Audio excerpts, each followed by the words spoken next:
So yeah, today is December 9th, 2020, and we've got some big cosmic events coming up um, just this next week. It's a big deal. 2020 has been a big year. We're going to be talking about it for years and years to come. We'll always remember 2020, how it changed our lives, and just was one of those just memorable years in all of our lives and in the world. And it's going to be, oh, my husband just joined.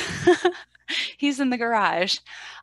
Seeing lots of familiar names down here. I got Melissa and Jessica, and I am excited to see you all today. So, hope you're down to talk a little bit about astrology with me.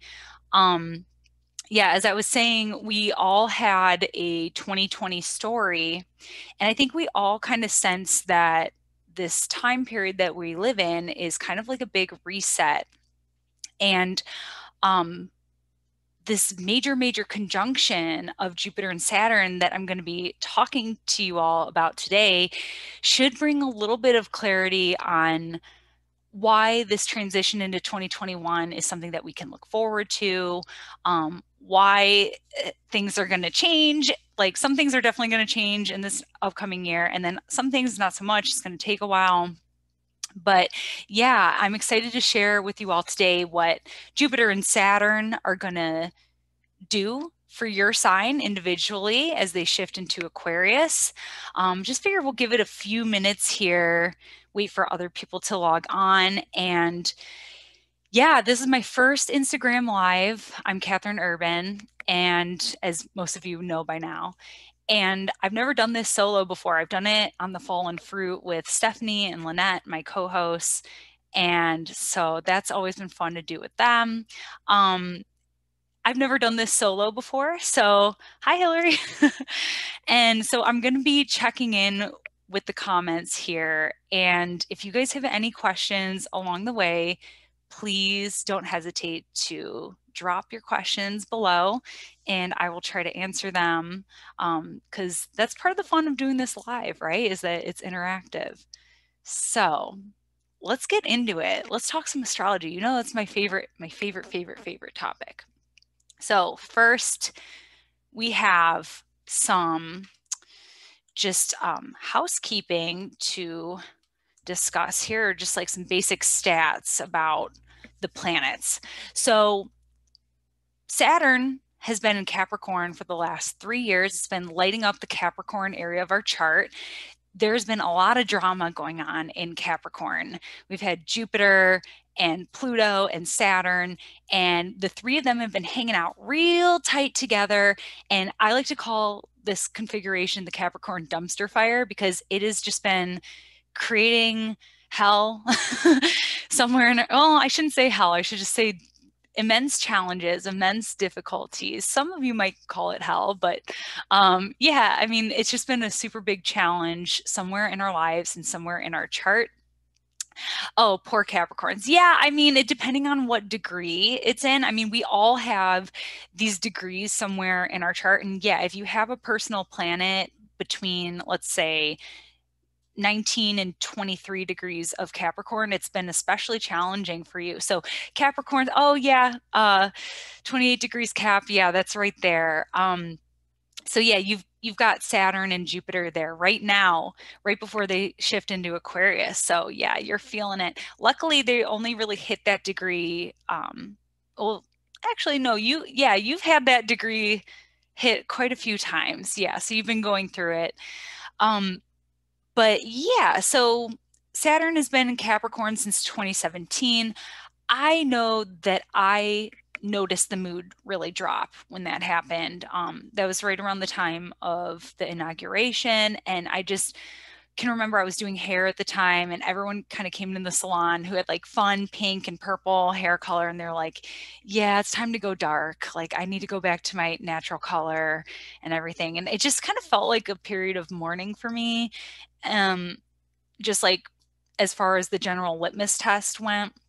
And so I know a lot of people are looking forward to Saturn going into Aquarius, because at the very least, it's a change. And one of my favorite analogies for looking at big shifts like this from sign to sign is looking at the elements. And you think about the element earth, and it's real grounded. You think of gravity when you think of earth. You think of like physical embodiment, material, like weighted down, you're safe, you're secure, feet on the ground. And then you move into earth, air comes after earth, and it's like, all right, it's time for takeoff. So it's like we're in this airplane, and you know, that sense of excitement when the plane is about to take off, like that's where we're at right now. We are on, you know, we're ready to go on vacation or wherever we're going.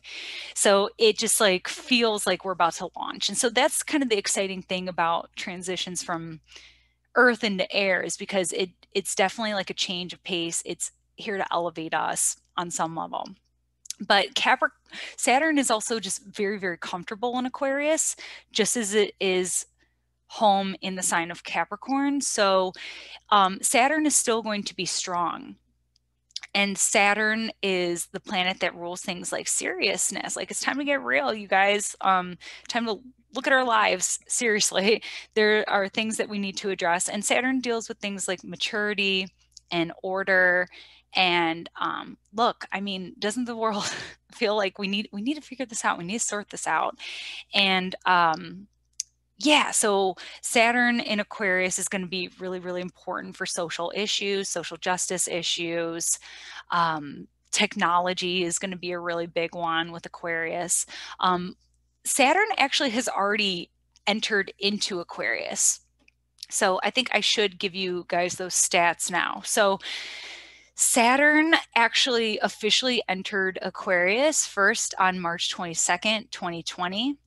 And it was in those first couple degrees of Aquarius through July 1st. And so that's when we got our first taste of social distancing. So Aquarius is a very social sign. We think of the air element.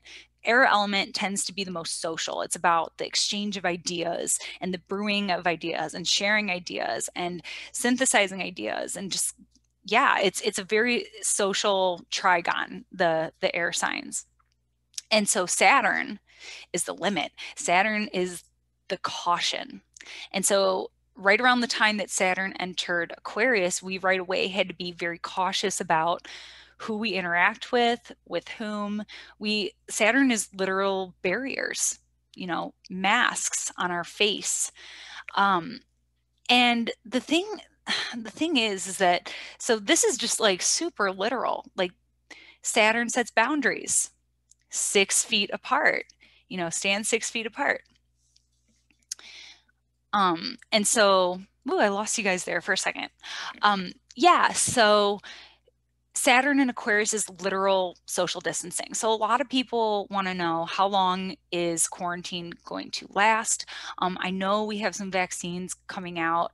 It's very new, so who knows how successful it will be. Hopefully it will be, but I don't know. I think that as long as Saturn is in Aquarius, we're still going to have to be mindful about socializing and being careful about the air that we breathe. I mean, it's an air sign. And so Saturn kind of brings in that need to be cautious. I gave a lecture back in November. I was in New York City. It was the NCGR fall conference. And I talked about this, and I talked about how Saturn and Aquarius could be fear of the air. And I was kind of delineating some other scenarios that could be creating this, but you know, given like pollution and things like that. But yeah, Saturn in Aquarius, I mean, who knew that it would just be like limits on socialization? It's so challenging because as human beings, we're definitely emotional and social creatures. So anyways, Saturn dipped back into Capricorn and had some more stuff to do in there. You know, we got the election and everything like that. All these planets in Capricorn, I'm sure you know by now, it's just been like really an uprooting of all the rot, an uprooting of all the issues in our society, in our social and political systems. And when Saturn meets up with Pluto, it says it's time for a new order. And also simultaneously, it's about addressing a lot of the big problems. And so when we have Saturn or Pluto transits together, often there's a need for more control. And so that's where people are fearful of being controlled right now. You have all this resistance to the mask mandates and things like that. And it's because people, and the people in power, they want more control. And so we have almost these like authoritarian leaps and attempts and grabs for power. I mean, even today, there was something else about trying to delegitimize votes. So you're going to see that with Saturn, Pluto. So luckily, when Saturn re-enters Aquarius next week on December 17th, luckily Saturn will at least be away from Pluto. And so we can feel like we can finally get that ball rolling. We only got a glimpse, and I mean, it was a mighty, mighty glimpse. It's still affecting our lives of the social distancing and the quarantine and everything like that. But I think that Aquarius, it is a sign that deals with progress. It is a sign that deals with trying to improve for the greater good, trying to improve society, but I mean, it's not going to be this whole big age of Aquarius thing. It's not. I mean, it is a big deal that Jupiter and Saturn are both moving into Aquarius at the same time, basically next week. It's a very big deal. Don't get me wrong, but it's not going to be this, utopian age of Aquarius thing. Like Aquarius is ruled by Saturn. And so it's about it's not about making quantum leaps. That's not what Saturn does. Saturn in Aquarius says, how can we take what we have and build upon it and make the next step? How can we make this better? How can we create more freedoms for people? How can we just like get with the times, basically? So that's going to be exciting. So yeah, Jupiter enters Aquarius just a couple days later on December 19th, 2020, 8:07 a.m. Eastern Time. And it will be in Aquarius for virtually the whole year. It will dip into Pisces. It's going to be so excited. Jupiter gets into Aquarius and it, boom, clears the whole sign, enters the first couple degrees of Pisces, and then retrogrades back. So for the month of June and July, basically, and half of May, Jupiter will already be in Pisces. But for the bulk of 2021, Jupiter and Saturn are going to be co-present in Aquarius. And there's more. There's more. Jupiter conjoins with Saturn on the solstice, December 21st, 2020. And notice I did not say 2012. December 21st, 2020, Jupiter and Saturn conjoin at 0 degrees Aquarius. And this is a very, very, very, very big deal. And I'll tell you why. So Jupiter and Saturn, they conjoin once every 20 years. If you go outside right now, but stay with me, stay with me. If you go outside right now, though, you can see Jupiter and Saturn conjunct in the sky, and they will never be this close again in our lifetime. Now, they conjoin every 20 years. So 20 years from now, you'll look and you'll see Jupiter and Saturn in the sky, and you'll say, yeah, Catherine told me that this would happen, or whatever, NASA or whoever you're reading. But yeah, Jupiter and Saturn, they conjoin once every 20 years. And for the ancients, Saturn was the slowest moving planet and Jupiter was the second slowest moving planet. So this was like a huge cycle, hugely important cycle to pay attention to for the ancients, because these two slow moving wandering stars would just line up every 20 years. And so every 20 years, those were seen as like generations.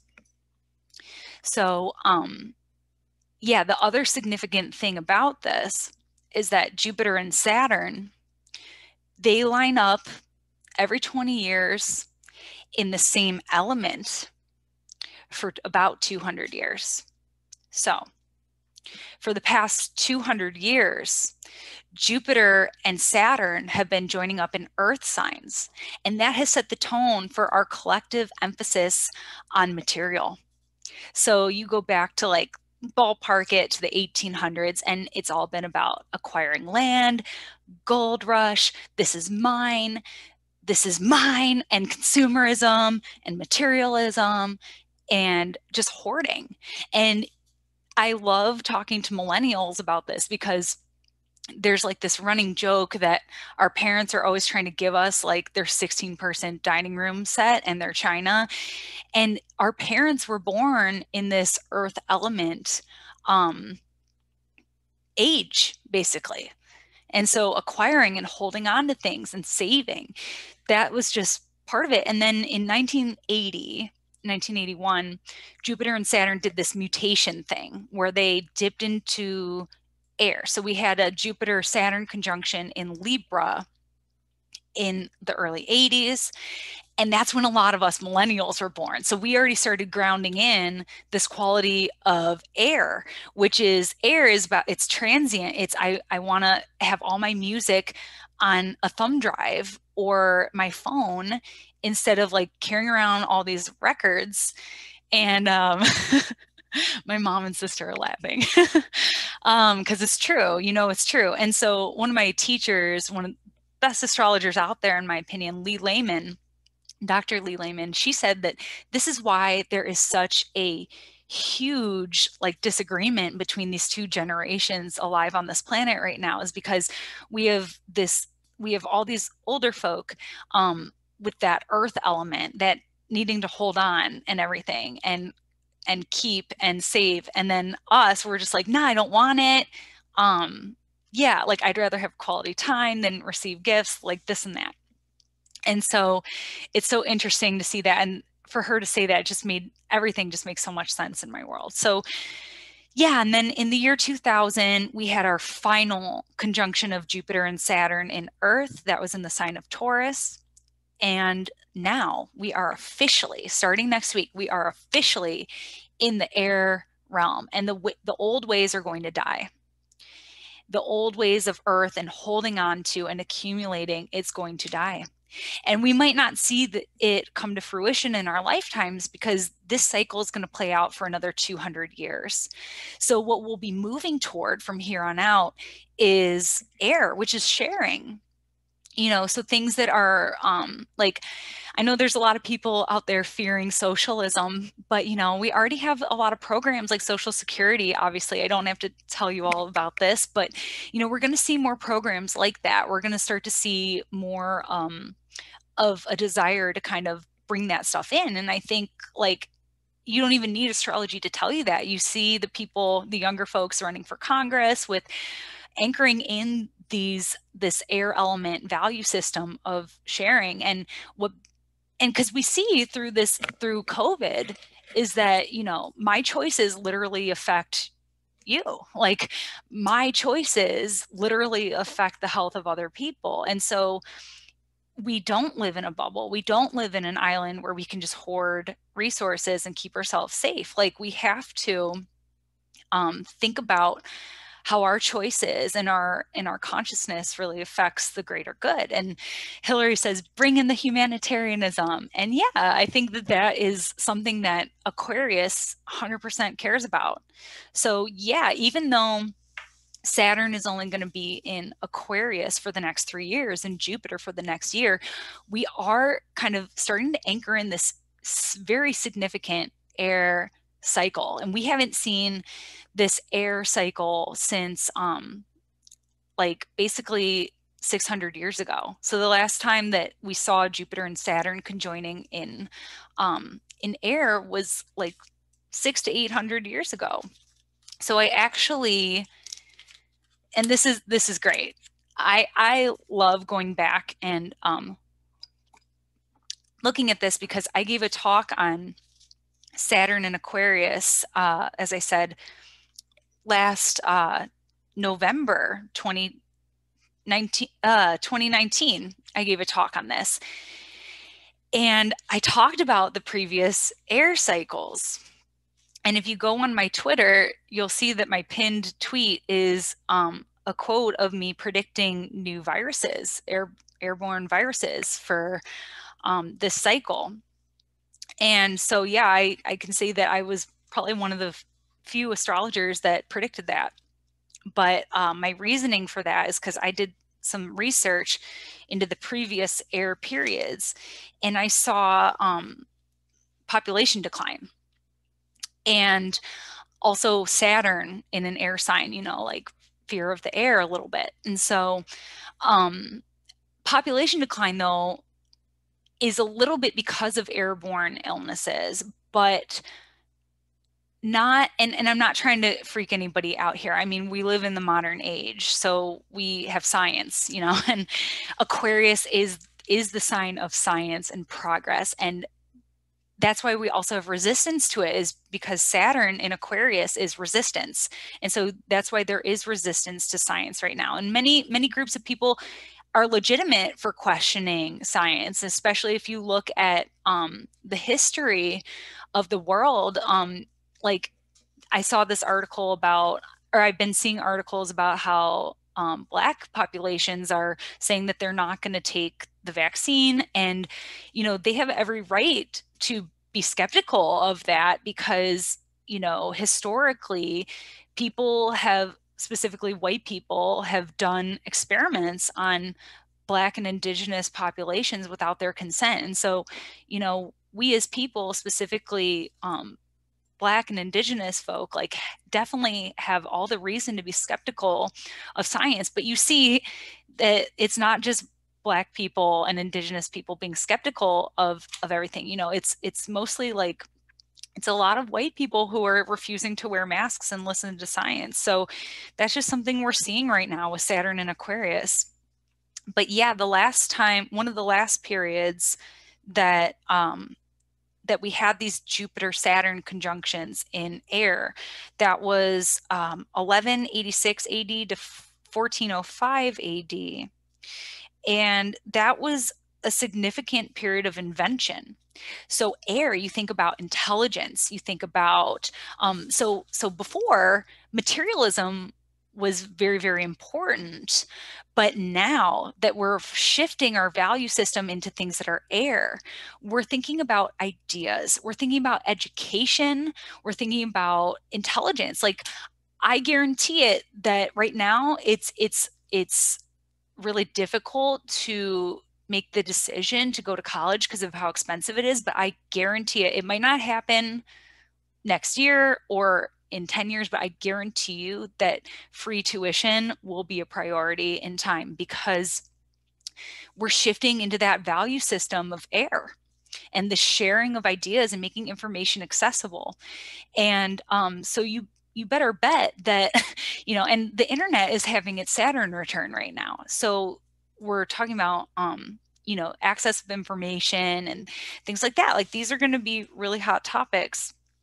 But yeah, the last time, I mean, there was this significant period of invention, windmills, paper, the magnetic compass, glasses, scissors. I mean, everyday objects that we take for granted, those things were invented in the air cycle. And so I just wonder, you know, what inventions are going to arise out of this next 200 years that will become commonplace? You know, we have the iPhone that's just become like, it's become as commonplace as a pair of scissors, quite literally. I mean, even more so. It's more personal. So what other inventions are going to come out of this period? And yeah, also, I think just like valuing knowledge, valuing education, valuing access to those things is going to become more and more important. And probably we'll see significant leaps in technology. I mean, we already have been. Like specifically since the 80s, you know, we started in this air element. But yeah, we're going to see it even more. And then of course, when I was talking about airborne diseases and population decline, that was the period of the bubonic plague, as we know, which just devastated Europe. And, you know, we live in the modern age, so I'm not trying to create fear, but what I am trying to do is convey some of the research that I've done and why I made that prediction 1 year ago that came to be true. So another interesting thing that any astrologers tuning in right now would find interesting is that another significant air period of Jupiter and Saturn conjunctions was the Hellenistic era. So 403 BC to 185 BC. This was the beginning of the Hellenistic era. This was the beginning of Greek mathematics and the development of the astrological system known as Western astrology that we use today, or classical astrology. So yeah, it was starting to become synthesized into the art form that we still use today. So it's pretty freaking cool. And then also you think about that era, just like the Greeks, like arts and literature and theater and exploration and philosophy and science, like these things are going to come back into vogue for us in a very big way, which is super exciting because, you know, space. Like everyone's like, there's this joke going around on the internet about Jupiter and Saturn moving into Aquarius. And will this be when aliens, when they do the disclosure and everything like that? And I mean, it could be. I mean, I think like in the next 200 years, like I wouldn't put it past us, like do some deeper exploration of space, but definitely like valuing things like art and philosophy and things like that. It's, I mean, that era of thought is still influencing us today. It's the roots of modern medicine, y'all. Like it's so cool. So that is where we are headed. And yeah, there was plagues during that time as well. So yeah, so super interesting stuff there. But yeah, so let's talk about what this means for each sign a little bit, and I'll be able to kind of weave in some of the more distinctive things about Jupiter and Saturn, because I know that that's why you're all here. I know you want to hear what Jupiter and Saturn and Aquarius is for your sign. So yeah, let's get into it, and I'll be able to weave in some other knowledge about Jupiter and Aquarius and Saturn and Aquarius. But I just wanted to convey how big of a deal this is to have Jupiter and Saturn conjoining on the winter solstice in a new element and starting this whole new period. So again, it might not feel like a big change happens right away, but it's coming, and that should at least be comforting. And the other cool thing is that Jupiter and Saturn will be so close in the sky, closer, like yeah, they can join every 20 years, but they haven't been this close in 800 years and probably won't be again for the rest of our lifetime. And do you know that the three wise men, the three magi, were astrologers and they were looking for something like that? So it's actually believed that the three magi were three Persian astrologers, which astrology had like this huge renaissance in the ancient world and in the Middle East. And so they were probably looking for someone who was being born under this conjunction. So they were probably seeing something like this in the sky. It's believed that it was maybe a Jupiter, Saturn, Venus conjunction that would made it like super bright. So what we have right now is Jupiter and Saturn conjoining by degree. So longitudinal degree, that's east-west, but also latitude. So degrees above the horizon. So they're super close. And so to have that is really rare and unique. And Jupiter and Saturn will actually be closer by declination all of next week than they will on the day of their actual conjunction. So go out and look at it if you can. It's right after sunset. So you got to be vigilant. You got to go out right after sunset. So it's a big deal, y'all. Are you excited? And Hillary asks, isn't it the Jupiter Saturn instead of the North Star? I don't know. I don't know. I don't know what that means. I'm going to take a sip of my sour beer here. I'm a Libra, and if you read my astrological cookbook, you would know. Speaking of Saturn, Saturn has exaltation in the sign of Libra. So I think Saturn likes bitter flavors, and Libra likes, and Venus likes sweet. So Libra is probably really like the sour profile. So yeah, because now we're getting the fun stuff, and it's Sag season. So, I mean, I can always find a reason to drink. Don't get me wrong. Okay. So I debated about what order. Yeah, Star of Bethlehem. That's what they were looking for, but that's what they call it in the Bible. But it was probably a planetary alignment because the Magi would have been looking for something like that, and they would have been looking for someone born under that astrological configuration at a certain time of day. Which direction do we look at after sunset? You're going to be following the sun, so that's going to be west. So you're going to be looking, it's going to be right after the sun because the sun is in Capricorn, and then this alignment is going to be in Aquarius. Not looking at the constellations, but it does follow that. So yeah, super cool stuff. So yeah, I debated what order to do this in.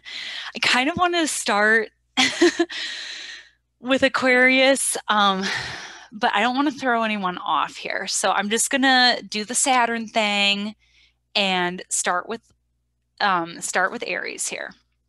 So you want to read or listen for your sun sign and your rising sign. So, all right. So just to start though, so Jupiter usually brings expansion and opportunities and growth and abundance and prosperity. Saturn, on the other hand, kind of does the opposite. They are cosmic twins. They balance each other out. Saturn is the force that concentrates. Jupiter says, yes, let's do it. Anything's possible. And Saturn says, really? Like, do you really have what it takes? Do you have the funds? Do you have the time? Do you have the ambition? Saturn's kind of the buzzkill. And Jupiter is the one that is just like, possibility. Jupiter is the optimist. Saturn is the pessimist. So when the two team up, we kind of want to look at who's stronger. And because Saturn is the lord of Aquarius. It is the daytime domicile lord of Aquarius. And so Saturn is more comfortable there. And so Saturn is able to help Jupiter in Aquarius, but Jupiter's in Saturn's home. Jupiter is in Saturn's turf. And so Saturn is going to be a very good host to Jupiter, but it's only going to give Jupiter Saturn things.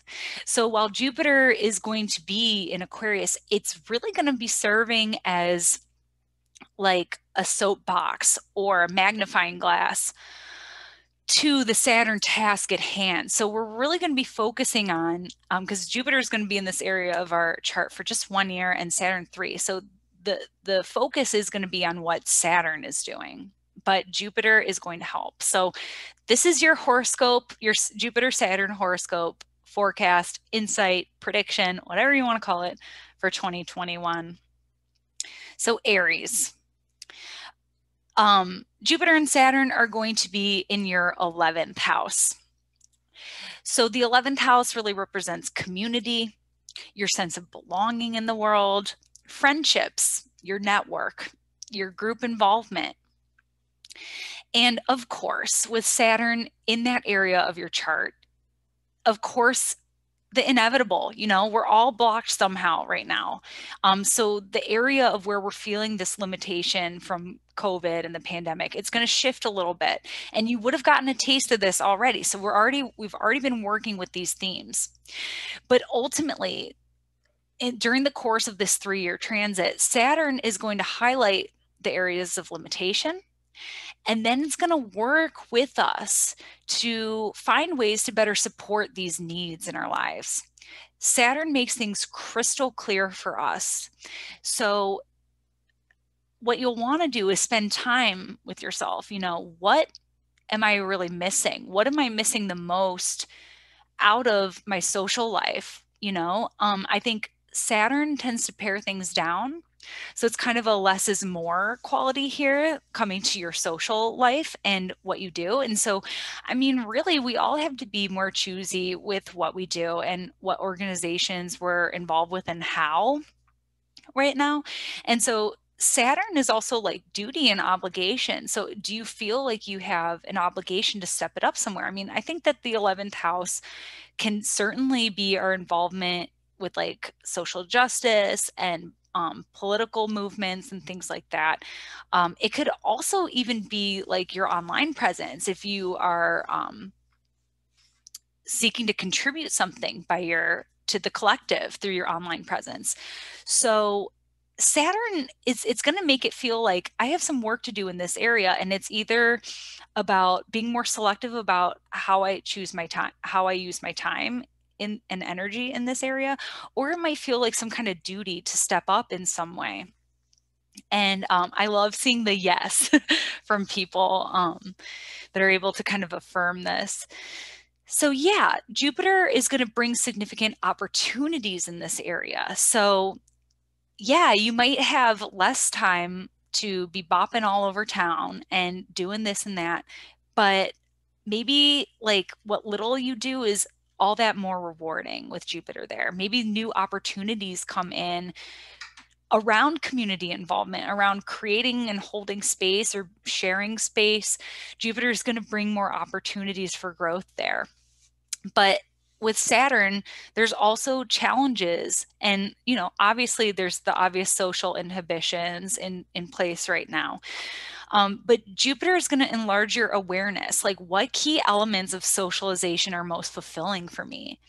And, my mom told me like this whole time period that we're in, it is like a big reset. And so think about your Aquarius house being that area of major reset for you. So for Aries, it's definitely your social life. It's a major reset. Who do you want to make space for, and who do you want to prioritize, and what do you want to prioritize as far as that goes? With Saturn, ultimately, there's going to be some endings. So maybe you'll just like close certain chapters or just kind of allow them to close in that area of life. Saturn will show you where your blocks are. Maybe you don't have a community to rely on, and maybe that's the problem. Maybe you need to show up a little bit more. Maybe you need to make more of an effort to sustain that kind of thing. So Saturn will show you your blocks in this area and help you do your best to overcome them. Maybe it could even be a friend that because the 11th house is friendship. So it could even just be like some challenges with a friend. Maybe you just need to like show up for that person a little bit better or not, there could be some endings in that area. So, yeah, I mean, how do you work around these limitations to support yourself socially? How can you work around that? How can you do how can you prioritize those things? So like, what is it? Do you need to be in physical space with people? Do you need to be exchanging ideas with people? Do you need to be collaborating on something with people? So whatever you do, you're going to learn to prioritize that. Saturn in the 11th house is going to offer you tests of endurance in your social life. So you might not see certain people for a while, but can the relationship survive? Can you guys stick it out? And so that's going to be a really big thing there as well. So yeah.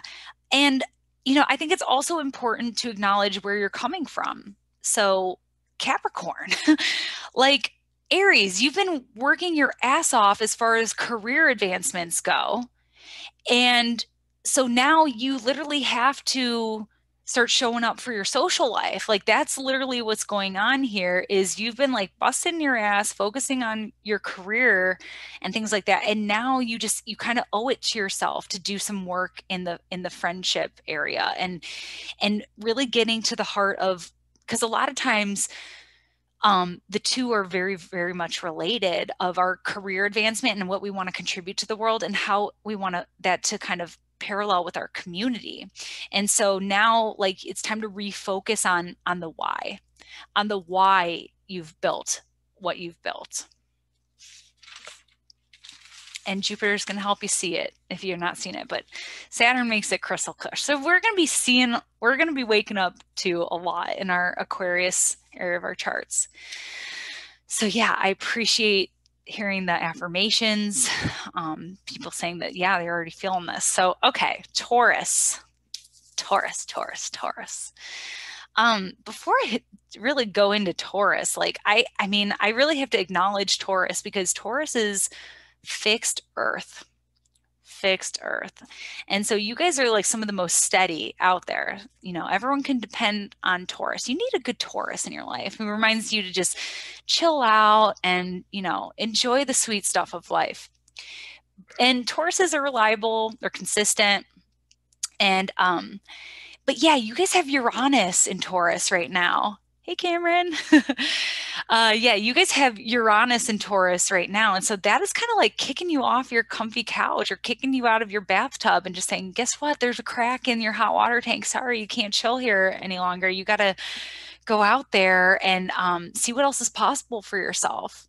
And so that's kind of the backdrop of Taurus is like you guys are kind of in this period of experimentation and yeah, like impermanence, like trying that out for a hot minute. So, yeah, I mean, where you guys are coming from, you guys had the Capricorn pile up in your ninth house. So, you guys have been working a lot around like your belief system. What do you believe in? And how do you show up for those beliefs? It may have also been education. I know a lot of Tauruses who were in school for the last 3 years or studying something that's going to further them. So, now, Taurus, super exciting.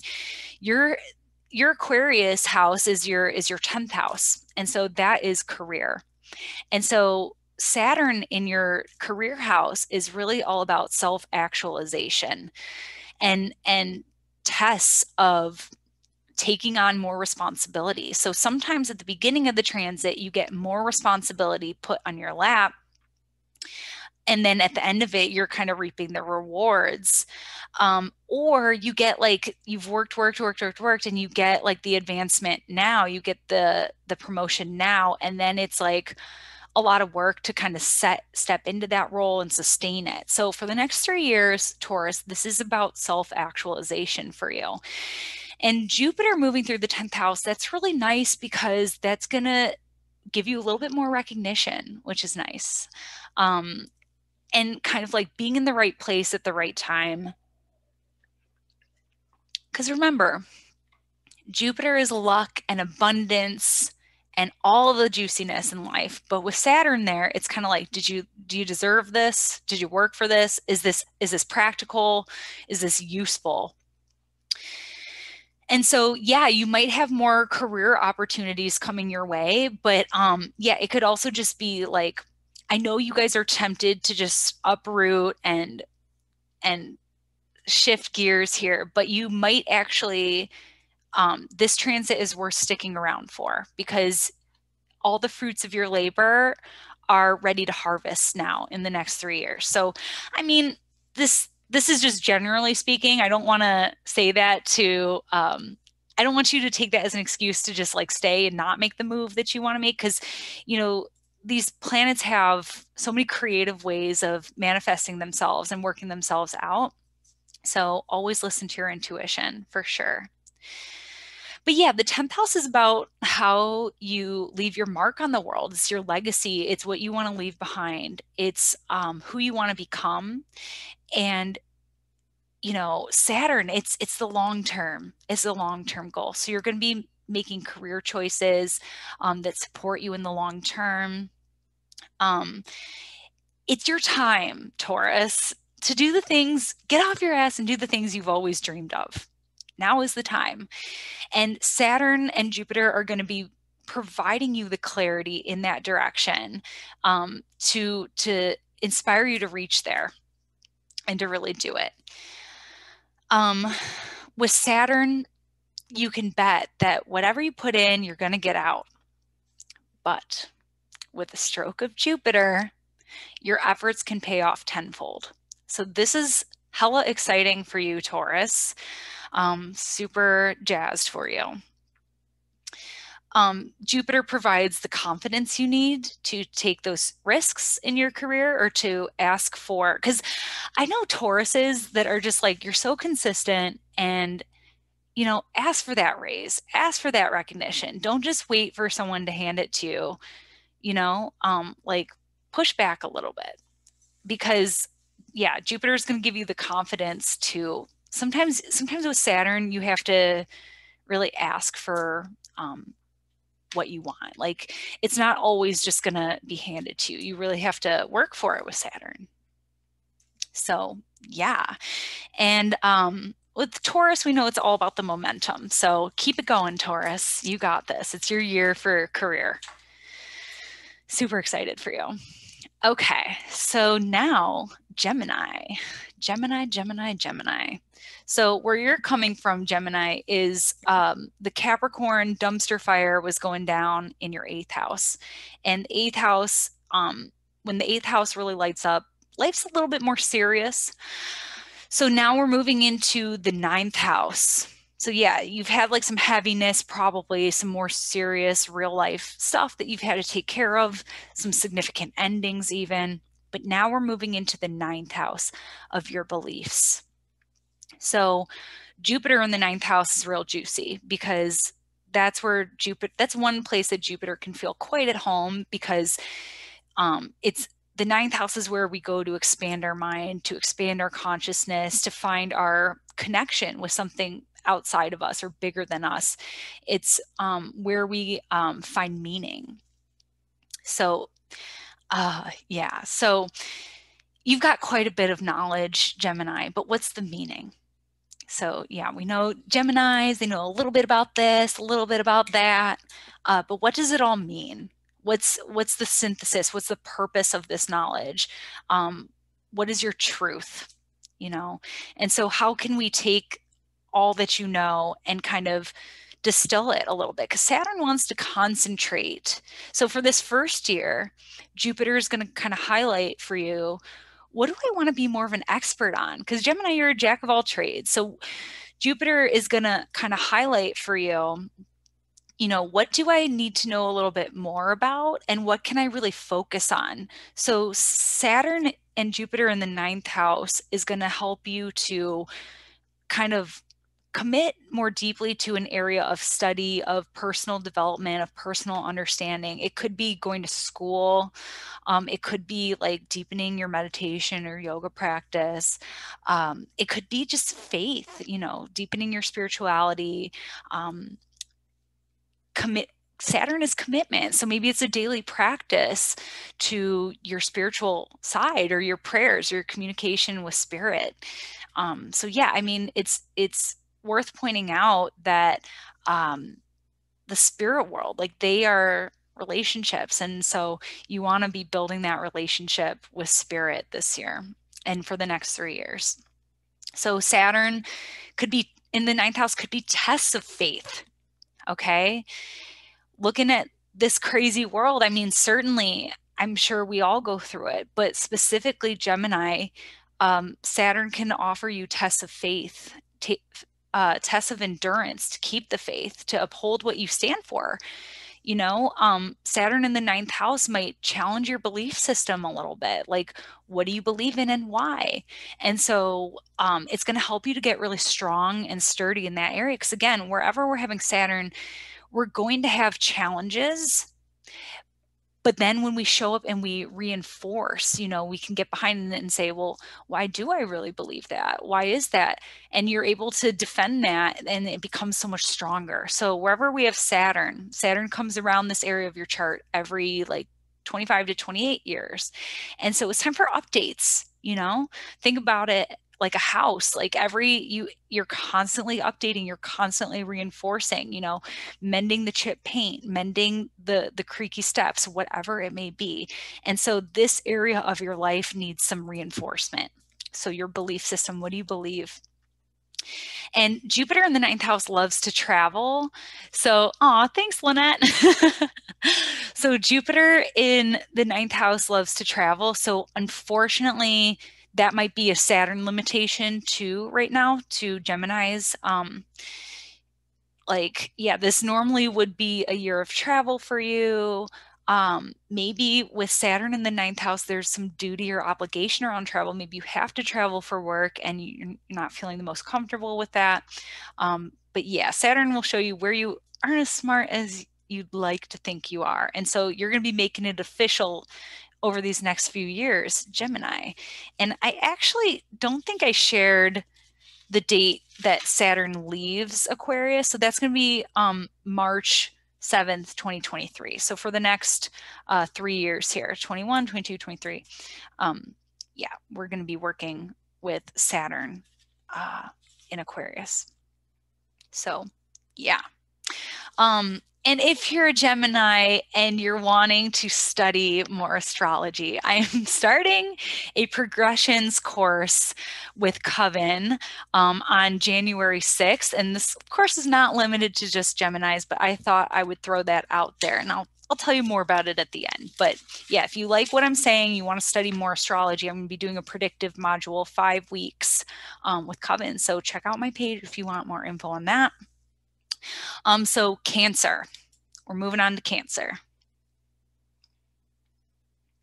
Perfect. I think I'm doing pretty good on time. Okay. So this can be your 8th house. So Cancer, the Capricorn dumpster fire was going down in your 7th house of relationships. And I am one of you, okay? I'm a Cancer rising. And I can say that, you know, and also when Saturn leaves a house that it's been working on for the last 3 years, it's really valuable to reflect on that area of life and the gains that you've made and the work that you've put in and what you've gotten out of it. And so I know that for the last 3 years, I mean, I got married. I'm not going to lie, I did have some significant challenges with other significant people in my life. But, you know, one of the big gains that I've made in the last 3 years was working to communicate and understand and listen. And that's not just shown up in my personal life, but in my client work as well. And so, yeah, in the 7th house, you're focused on figuring out relationships and who you're going to keep around and who's worth your energy and this and that, and all the lessons of relationships. But now we go into the 8th house, Cancer. So Saturn and Jupiter are rolling up into the 8th house, and again, that's a serious house. That's where we do a lot of like heavier topics in life. The 8th house is an area of ending. So Saturn coming to the 8th house can mean that there are some significant endings coming within this next 3 years. The 8th house is where we're kind of talking about more serious topics, okay? So the 8th house is where we share money with other people. Shh, we don't talk about that. We don't talk about how much money we make or how much is in our savings. Okay, but for real, the 8th house is where you have debts. So Jupiter rolling through the 8th house is going to say, look at all this debt I have.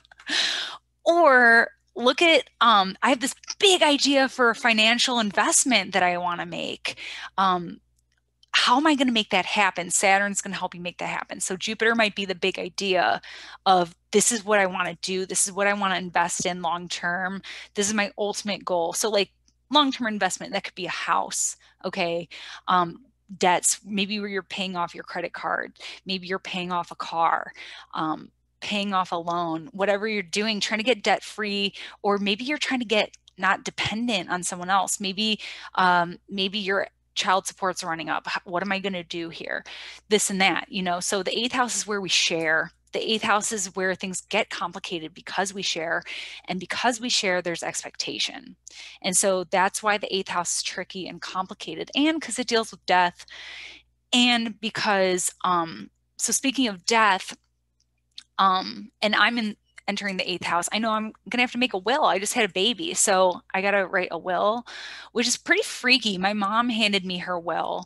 And she's a Cancer rising, so this is an 8th house thing for her too. And she handed me her will, and it was fucking psycho to see my mom's name, like I bequeath this to that. And I was just like super like, holy shit, like reading like my mom's obituary practically. And so that was just like a trip for me. And so even though she's still alive, I still kind of had to process that a little bit. So you can still have themes of death going on while your 8th house is activated, and not have to necessarily say goodbye to anyone. So not to freak anyone out about the 8th house, but Yeah, so Saturn is going to show you where you could be better with your financial planning, how much and with whom you're invested in. Like, eighth house is where we get invested deeply in other people financially and emotionally.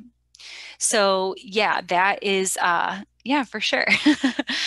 Yeah, so any issues there, issues of being like, I mean, this could be an area where eighth house can also bring up your fears too. So working on um getting clarity on any of those. Saturn can help.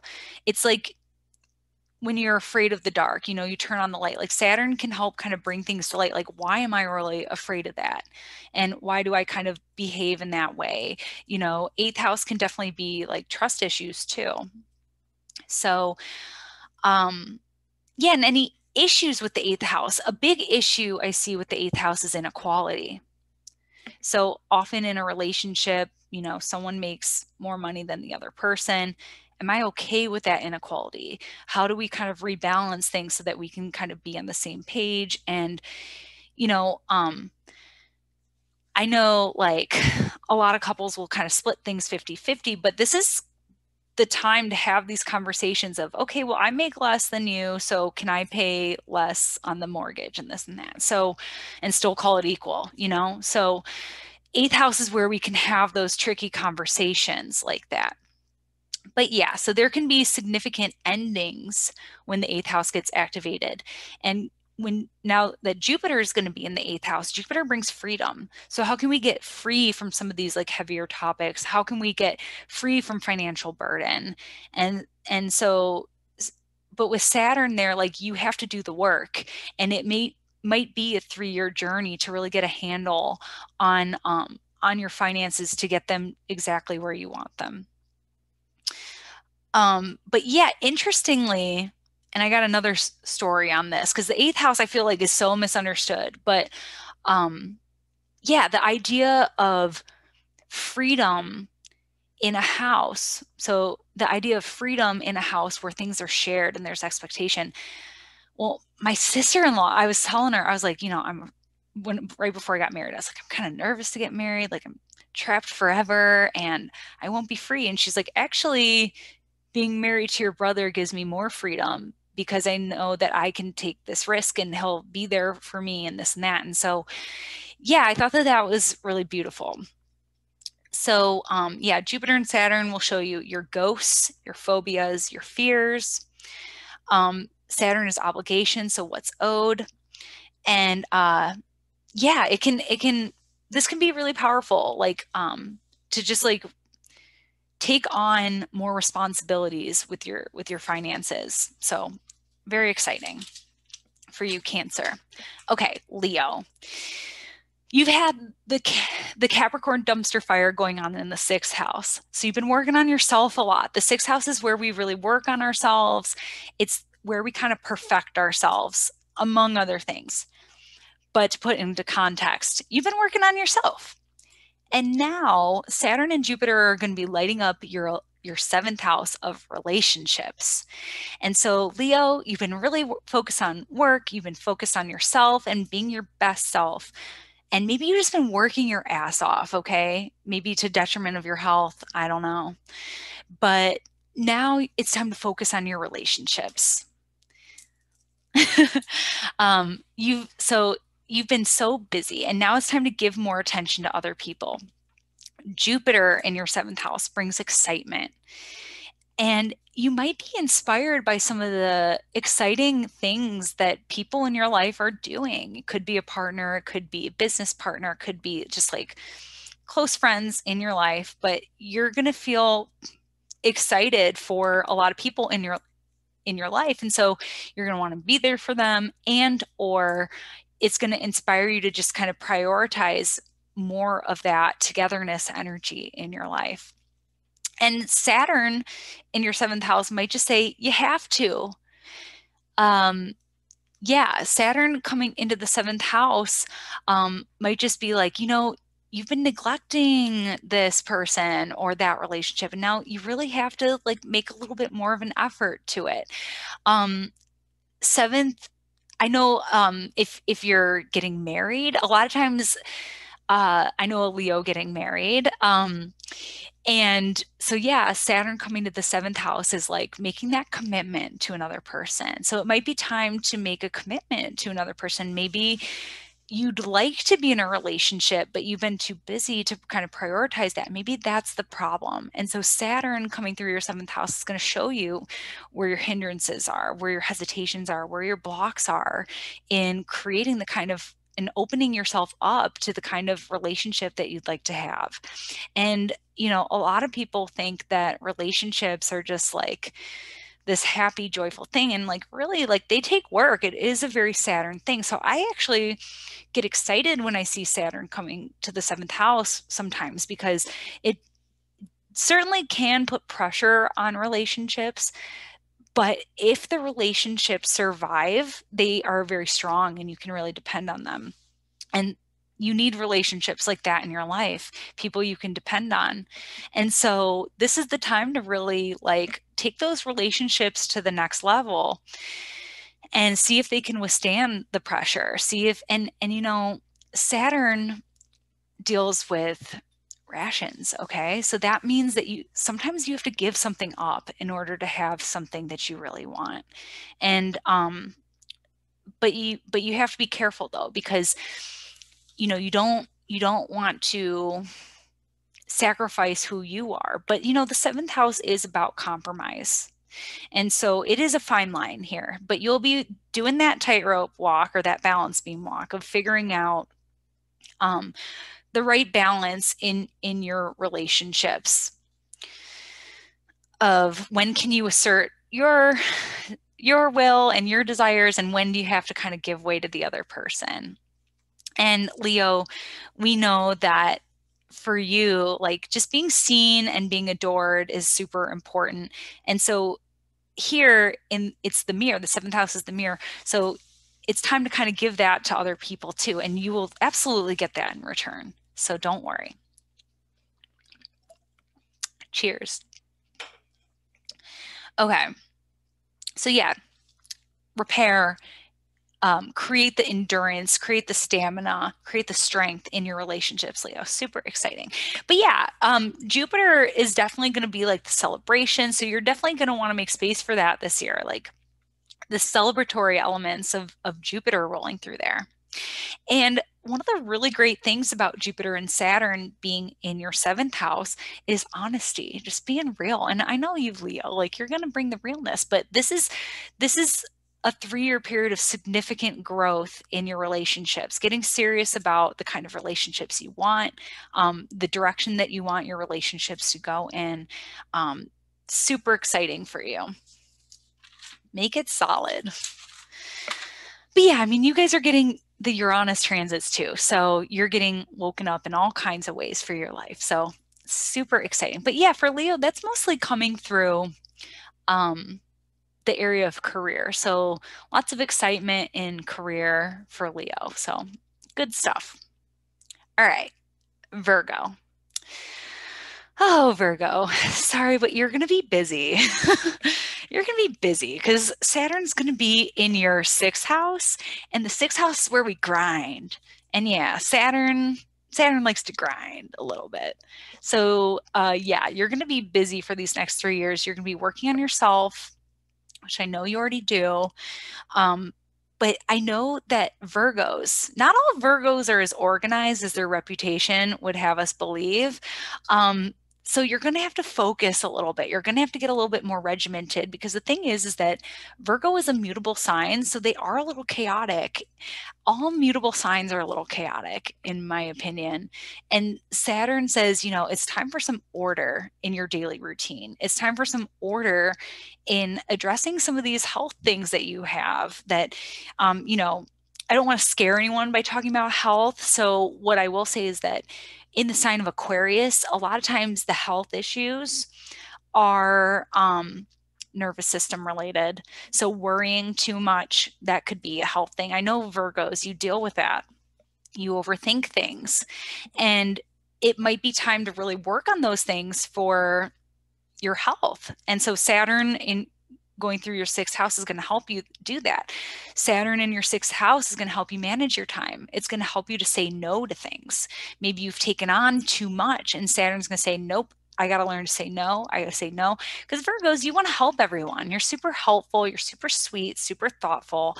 And so Saturn rolling through your sixth house is going to say, you know what? I'm sorry. I don't have time for that. Or, let's put it on the calendar. And yeah, definitely, if you've learned anything from having Saturn in your fifth house for the last 3 years, is you're going to want to schedule in that playtime. You're going to want to schedule in that free time. So work on your schedule. I think it'll help your mind not overthink things when you just know that, like, okay, I'm going to do this at this time and this at this time, and I'm not going to have to overthink it. It's just put it in the planner. That's it. So yeah, but yeah, Aquarius on the sixth house for Virgo. Yeah, you can deal with like nervousness issues, nervous system. So definitely get your magnesium, definitely get your herbal tea, and definitely like do the Zen time, like manage it. It's for your health. And Virgo, you always have to watch your digestion too. So don't forget to breathe. Reminder for myself, I've been talking for like an hour. Breathe. Okay. So Saturn in the sixth house will show you the limitations of the body, which sucks. I know we're timeless souls, but we're trapped in these temporary bodies and we have to take care of them. So Saturn in the sixth house is going to help you to really take care of your body. Jupiter rolling through the sixth house is going to show you, oh, I can do this. This is possible for me. I can do the Saturn thing of saying no to create more Jupiter freedom in my life and in my world and less stress. What what a concept. So yeah, I think by doing the Saturn work, getting a jump on that early, we can start to see more freedom in our body. Jupiter in the sixth house wants to have more freedom in the body. And so this is your time, Virgo. Get that freedom in your body. Do what you need to feel at peace in the body.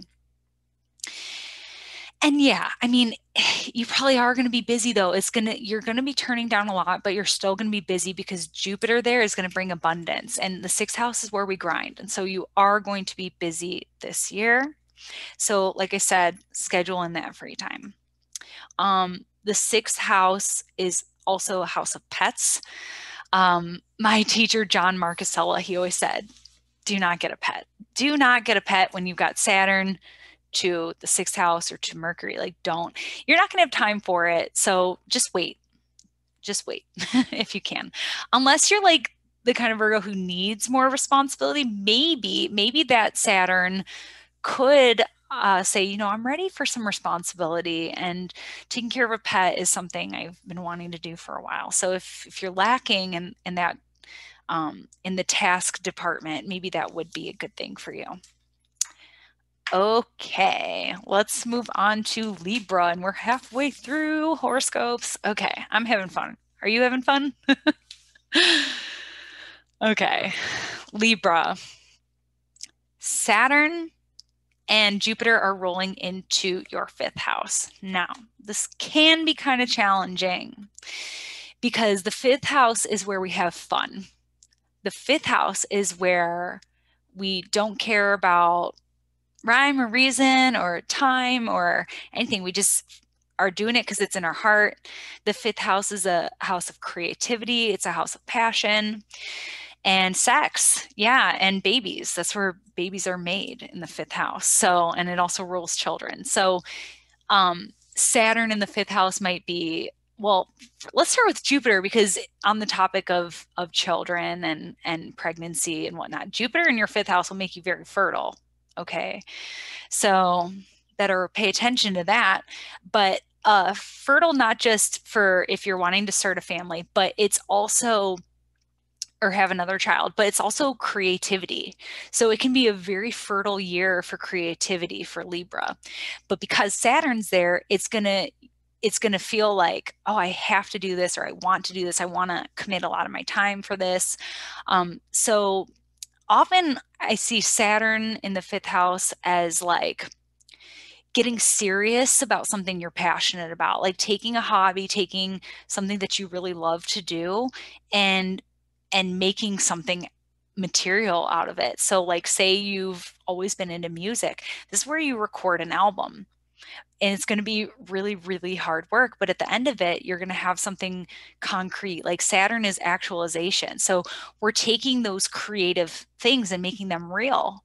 So if you are going to have a baby this year, Libra, like you're literally taking that passion and making it into a human being, which is pretty cool.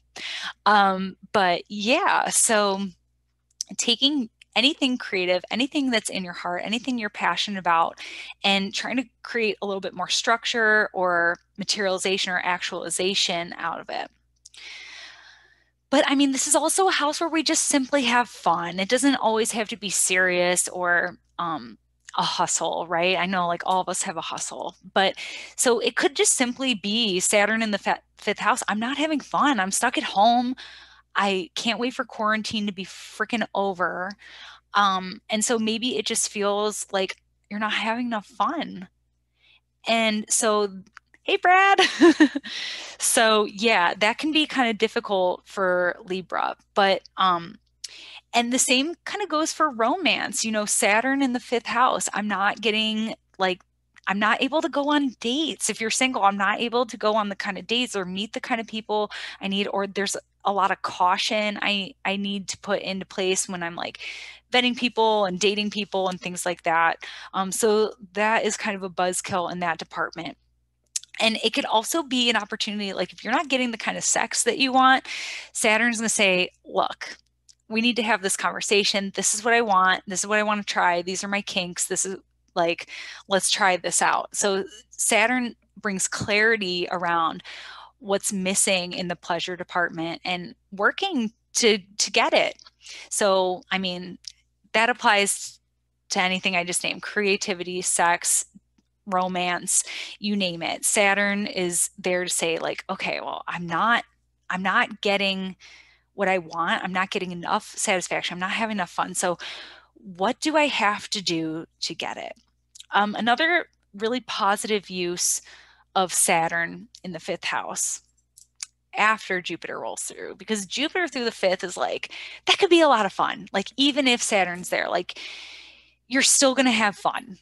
Like, when Jupiter rolls through your fifth house, you're still going to be prioritizing those things in your life this year. But once Jupiter leaves, a really positive thing that Saturn can do in the fifth house is to kind of purge some of the excesses, like less is more kind of thing. So this could be like kind of a cleanse of like, all right, well, I thought that that was fun, or that used to bring me a lot of joy, but it doesn't anymore. So I'm just going to kind of let that activity go, and kind of concentrate your forces so that, am I really getting the most fun out of this? Like, so that's going to help you to really find, what do you actually think is fun, Libra? Like, what do you want out of romance? What do you want on the weekend for yourself? So yeah, very creative year for you, Libra. So enjoy it. But yeah, there's going to be those creative blocks too. But I know you got the artistic eye of Venus, so you'll figure it out. Okay, Scorpio. So Scorpio, the Capricorn dumpster fire was in your third house of communication. Now, what we're doing, this is huge for you, Scorpio. Okay. So Saturn and Jupiter are moving into your fourth house. The fourth house is where we plant seeds. This is your foundation. This is your root system. This is huge. I can't stress that enough. When Saturn arrives at your fourth house, you are planting some very, very significant seeds in your life. So chances are there have been some significant endings for you, Scorpio. And that's been really hard, I'm sure. But with Saturn here, you're going to be turning over a new leaf. It might not feel like it right away, but just know that you are starting a very significant new chapter in your life. It's going to come to fruition in about 14 years. So be in it for the long haul and no pressure or anything. But yeah, this is a very significant time in your life. So Jupiter ruling through the fourth house. This can bring blessings to the home and family life. Parties, celebrations, new people coming into the family, weddings, children being born, inheriting, like, you know, children married into the family, all kinds of reasons for celebration with Jupiter in the fourth house around home and family. You're also going to want more space. So Jupiter in the fourth house says, I want more space. With Saturn there, that might say, okay, well, I don't want to move right now during a pandemic, so I'm just going to get rid of a bunch of stuff. Saturn can help you purge, get rid of things. So it's kind of like, let me have more by getting rid of. And so, yeah, you're going to be like paring things down in your life to create more space for yourself. And so it's kind of like we're tilling the field, we got to just clear the area so that the seeds can go in and take root. And so, yeah, but home and family, that might also just be an area of focus because maybe there's like some significant things going on. Like maybe your parents are selling your childhood home, or maybe, there's some mom or dad is having some kind of issue that you need to be there for them, or there's some kind of family thing going on that you need to show up for, because Saturn definitely brings challenges too. So, but also growth. So, yeah, home and family, big topics for you, Scorpio. So maybe, yeah, you want more space. Maybe you're ready to buy a house. Saturn in the fourth house can certainly help you do that because Saturn is commitment. So this is a great time to grow new roots, to lay your hearthstone, to commit yourself to that in life. So yeah, but I mean, the fourth house is also just like the seat of the soul. So this is a time to get clear. Saturn and Jupiter are going to just like enlarge and polish your scope so that you can really get to the heart about who you are. What do you like? What's important to you? Why are you here? The fourth house is the soul. And I just got done reading Gary Caton's book on Mercury, the elemental year. And he is an alchemist, and he talks about the difference between spirit and soul and how spirit goes upward. It's what reaches us upward and to connect with something bigger than ourselves. But soul is to be ensouled, to be embodied. And so, what is your purpose on this planet? Saturn in the fourth house for you, Scorpio, can also help you do any like work around ancestry, your heritage, things like that. So, yeah, it's just going to make these topics in life super important for you. Saturn can show you truths about your family, where you came from. This is a very awesome time to do some reparenting work for you, Scorpio. And it can bring tests of endurance at the home. So, you know, we don't choose our family. I mean, some say that we choose our family, but your family is your family. And so Saturn can be a test of endurance. Like you need to be patient with this person while they figure themselves out, Dad is always going to be your dad. Your sister is always going to be your sister. So there could be some kind of test of endurance there. But for you on a personal level, you are laying some incredibly important seeds in your life right now. So I'm super happy for you. Okay, Sagittarius. Sag. All right, all right, all right. So Saturn and Jupiter are rolling into your third house of communication. And so Mercury's in Sagittarius right now. Cheers to that. Mercury in Sagittarius has a hard time because it kind of says too much. It reveals too much. People don't understand you because you're not on topic. You're doing run-on sentences in your emails. You're veering off topic, going on like going down this cul-de-sac and no. So yeah, Mercury in Sag kind of has a hard time being direct, and people are like, well, what are the facts, dude? Like, just say it to me straight. And so Sagittarians, you might struggle with communication as well. I love Sagittarians, though. You guys are great at telling stories and you're just hilarious. But yeah, so you're going to be working on communication right now, though. Like Saturn in your third house of communication says, like, dude, get real for once. Like, tell me exactly how you feel. Be straight with me. And so, like, quit with the games for right now, Sag. Like, say it to me straight. Um, so basically, Saturn in the third house is going to show you where you could improve your communication skills, or it might highlight an area of life in which you need more awareness or knowledge.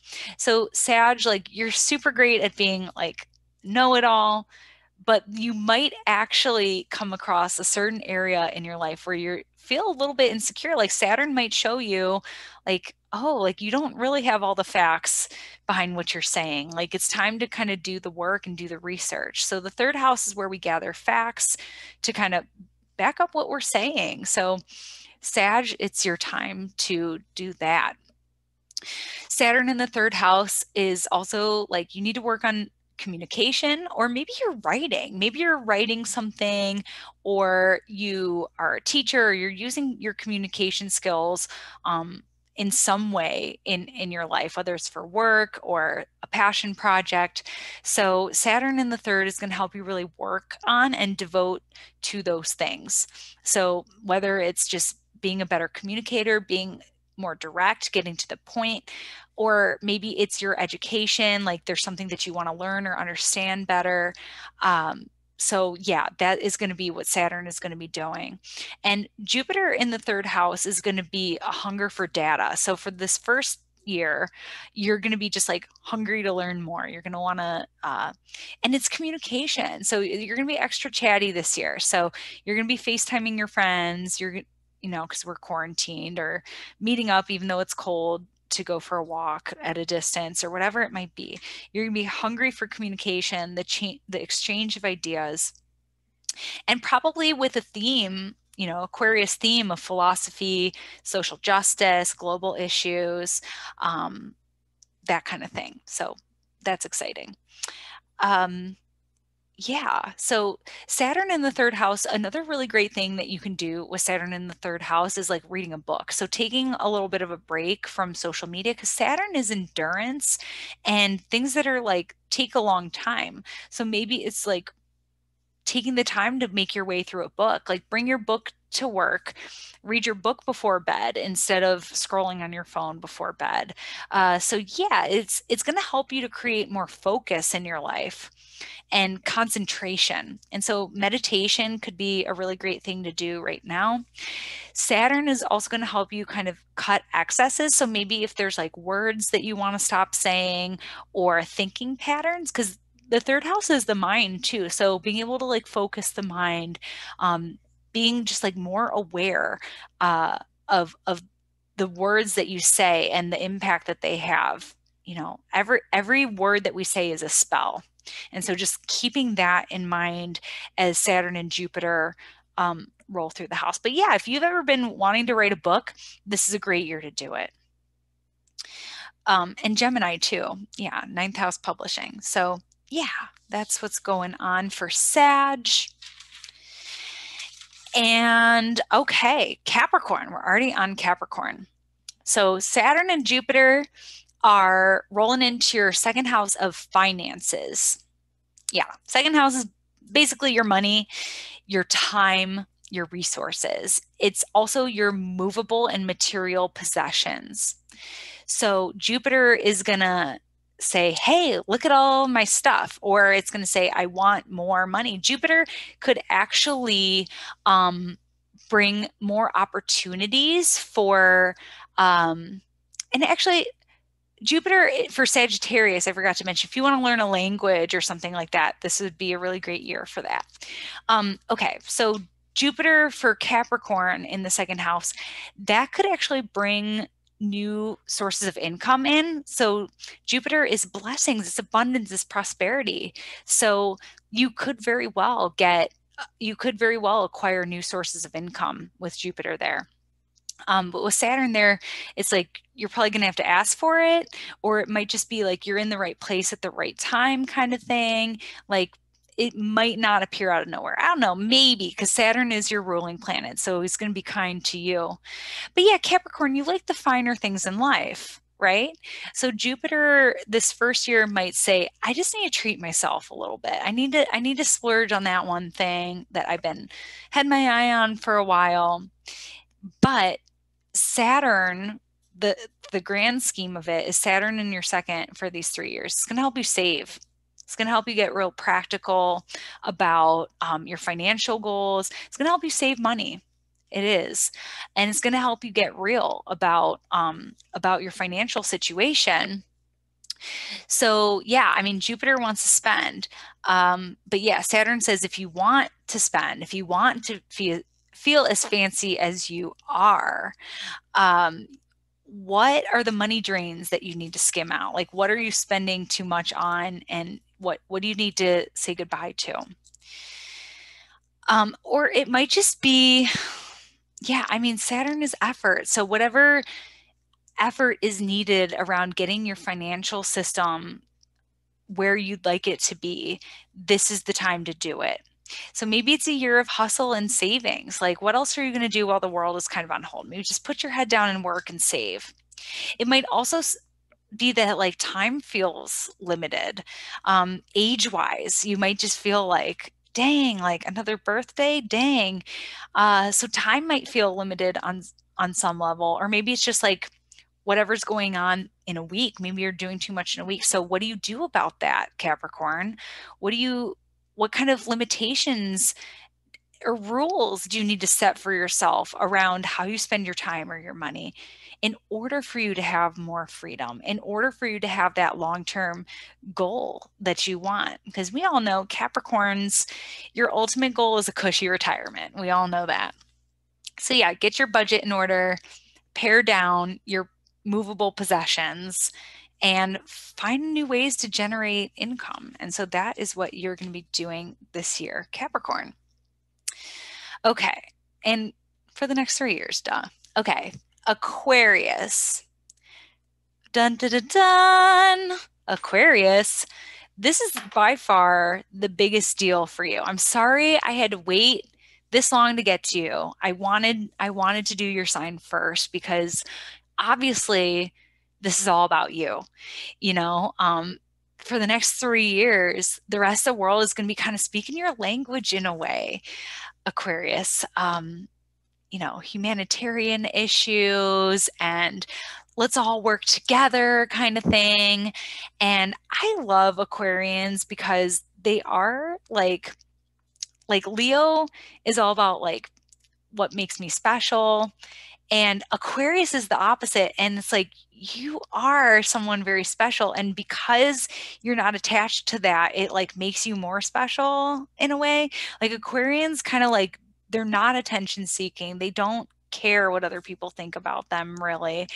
And they just want to do their part in the world, and they just want to like help other people. And gosh, I love Aquarians. But yeah, it's fixed air.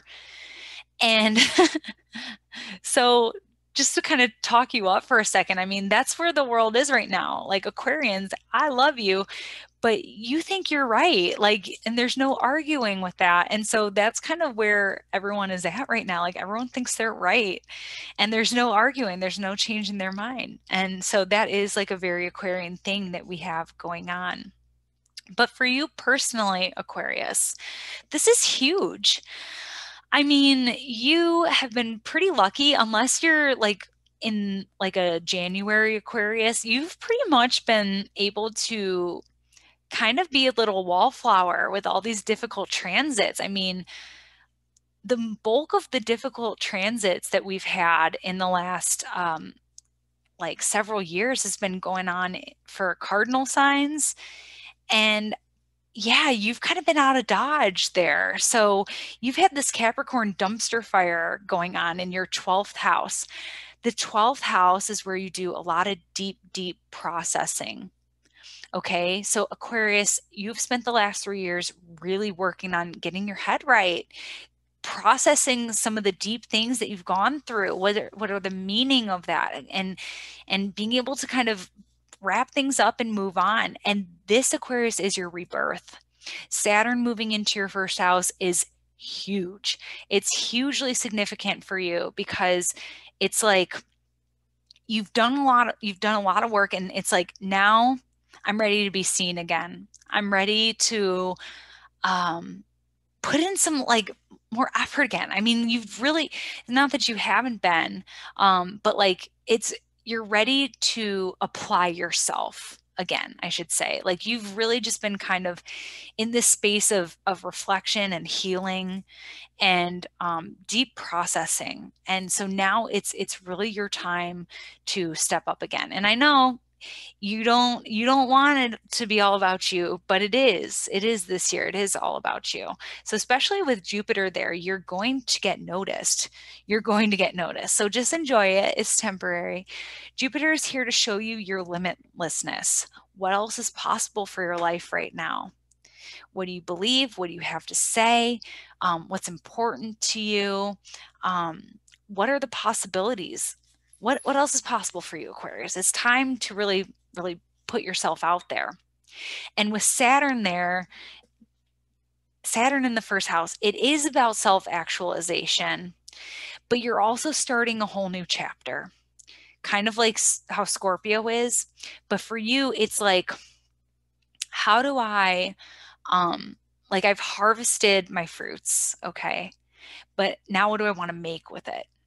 Okay, so it's like, I've done all this work on myself, and here's the cherry pie. Okay, so we're seeing like a really amazing version of you, Aquarius. And yeah, you've been through a lot, but we want to hear what have you learned? What do you have to offer for us? Like, you've been up on the mountain, and now you've come down to the village, and like we just want to hear from you. So yeah, Jupiter is the big magnifying glass. So people are going to be noticing you. You're going to be more charismatic. Opportunities might be coming your way. You're going to feel abundant, prosperous at certain points during this year. But it's also like, take a look at yourself. Jupiter is, take a look at yourself and just do it. Saturn is going to help you gain a lot of clarity this year as well. It's also going to help you actualize your potential and get real about the amount of effort it's going to take to launch this new you. Like, what is it? What's the big thing, Aquarius? And it puts a healthy amount of pressure on you. So this is really good. This is really good. We're going to be seeing you, like, this is like basically a more mature, refined version of yourself that we haven't seen. And we're really excited to see it. So this is a really beautiful time for you as well. Like, the first house, it deals with like the physical body. So working on yourself in that way, like, it's kind of some of the things I was saying for Virgo apply here too, like finding more freedom in your body, starting new cycles around taking care of your body. That's really, really important for you. But yeah, this is just like a really amazing year for you, Aquarius, because like, we want to hear from you. We want to hear your ideas. So definitely put yourself out there. Like, you're done hiding. Put yourself out there, Aquarius. This is your time. And because we're all having this Saturn and Aquarius transit, we need to hear from our Aquarians. They are like going to play a pretty big role in this transit right now. Okay. So yeah, let's do Pisces. Ooh, I can't believe I've been talking for like 90 minutes straight. This is crazy, but I'm having so much fun. Okay, so Saturn and Jupiter in Pisces. So this is your 12th house. So this is where Aquarius just was.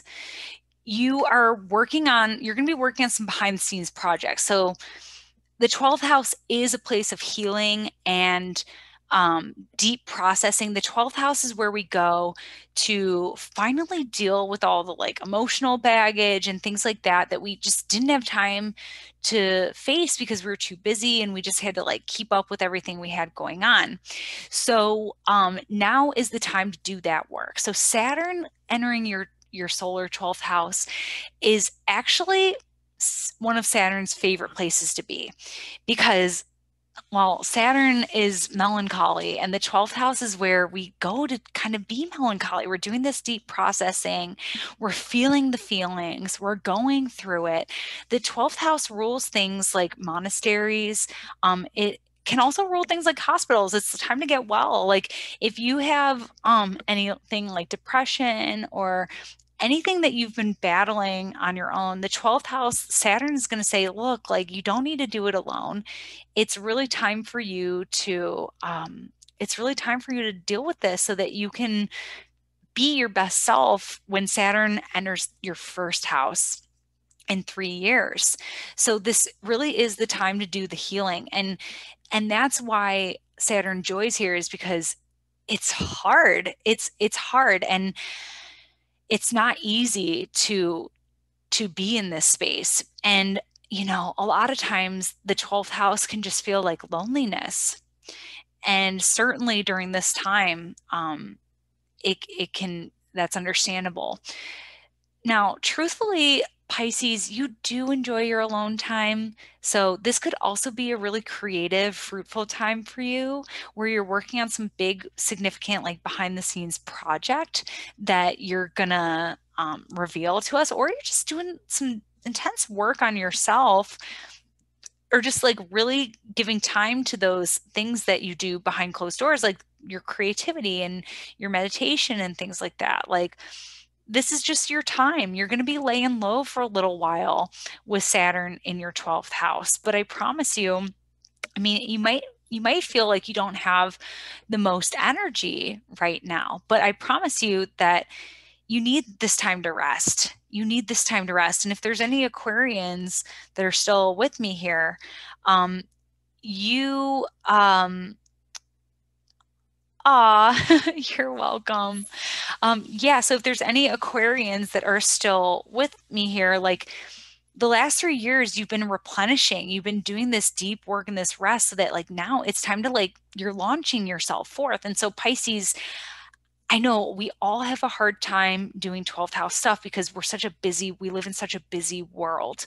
But doing your 12th house is very vital. It's the rest. You have to get a good night's sleep so that you can be at your best in the morning. And it's for this reason that you want to take advantage of this time. And I know it's hard and I know it's not easy, but maybe it's easier for you than other signs, to be perfectly honest, because you are a water sign, and to be in your feels is natural for water signs.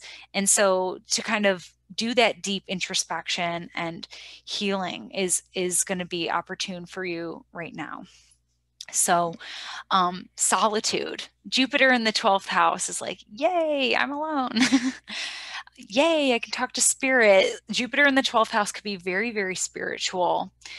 So yeah, and Pisces, we all know that you're maybe more than a little bit nerdy. There's something that every Pisces is nerdy, and for some reason or another. And so this is the time to kind of indulge that side of yourself, to get into your own world, to escape into your own world, to cultivate that for yourself. So yeah, go ahead and nerd out for these next few years, Pisces.